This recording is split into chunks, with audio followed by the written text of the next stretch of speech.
So I'm out here in the morning where it's nice and quiet and just kind of walking through the garden checking things. But I want to let you know I've hit 850 viewers. It's amazing to me how fast this thing is growing. But I noticed my strawberries are trying to escape the bed. I'm going to definitely have to replant all of this at the lower level just so I can have maybe like 3 or 4 times the size, because these things are amazing. Just down here, this is outside the bed. It's grown underneath somehow.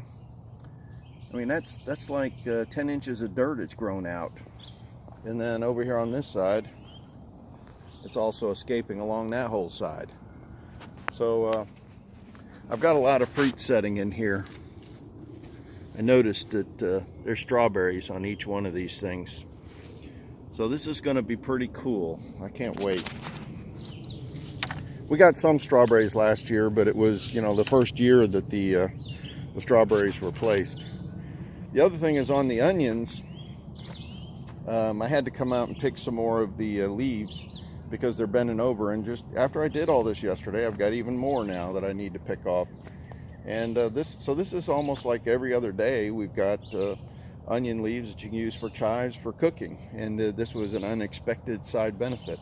Even before you get the whole onion, you've got things that you can use. So I'm pretty excited about that. My elephant garlic is now cropping up in many places here. So it didn't take too long to get going. It's hard to believe, a dried up bulb like that can come to life super quickly. It's just like a seed. I had to come out here yesterday and do a lot of weeding. I need to go ahead and get my mulch in here now that things are really taking off. These are looking super great. In fact, my beans are starting to come up, so I'll have to show you that. Yeah, here's my spinach. Spinach is still not sprouting like I would have expected, but we're going to have some in here. The radishes did much better. I planted several marigolds in the bed. They're super miniature marigolds, but they were from seed that I did myself.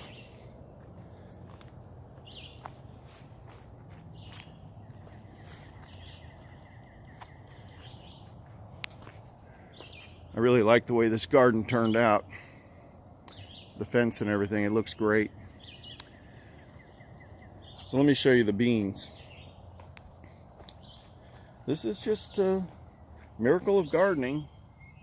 Like, there's a bean stalk there, and I got a whole bunch of unfortunately it's hard for me to see. Yeah, there's one there, there's one there. So they're starting to come up all over the place in here. And these grow really fast once they get going. Now these are going to be the bush beans.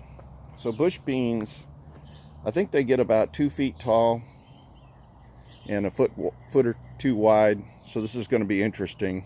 Yeah, there's a lot of them right down here on this side too. That's going to be really cool. And then, hey, I got my first potatoes now popping up.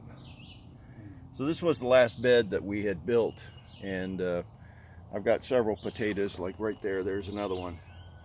So I did 2 full beds of red potatoes, and these are now popping up. So we are going to have a lot of potatoes. So I did a video about precious metals, using it for currency insurance. And it was extremely well received. But I wanted to point out that nowhere in there did I say that you needed to go take all your money and go put it in this. I tried to use the word insurance to kind of make people think that, when you buy car insurance, house insurance, you get an appropriate amount of insurance. You don't over-insure. You wouldn't take all your money and go buy just homeowners or life insurance.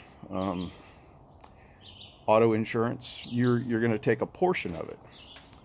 And most people in the industry would indicate, like precious metals for currency insurance, you wouldn't use any more than like 20% of your wealth. So that's all I was trying to infer, and that's what I have. And I tend to invest 80% gold, 20% silver. I did purchase some platinum when it was super low, thinking that that was a little bit of a speculation. But platinum eagles are money also. They've got a $100 face value, where the gold has $50 face value. So anyways, I got a small amount of platinum, but it's not anything to write home about. But I thought they were cool, and so I got them. Just like I have a small percentage of rounds. I consider those more like a little collectible type thing to dabble in, but it's not something that I would invest a lot of money in, because I want to buy things that have, I guess I would say, people trust. And that's why I like the US Mint. Any of the other countries, mint coins, it's kind of the same thing. If you live in another country, you should buy probably their mint coins to have the highest trust. Because when you want to liquidate, you don't want to go through a whole bunch of run around having things tested and everything to verify what you have. That's just going to drive down the cost of what you're going to receive for your money that you're trying to convert. Anyways, over 850, it's pretty humbling to think that that many people are following what I'm doing. I also, if you follow this channel, you'll notice I'm not putting all my eggs in one basket. I mean, we've got our own power plant. You know, I got solar, a large solar system.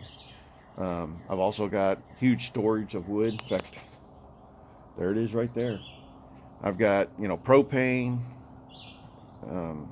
outdoor cooking right here.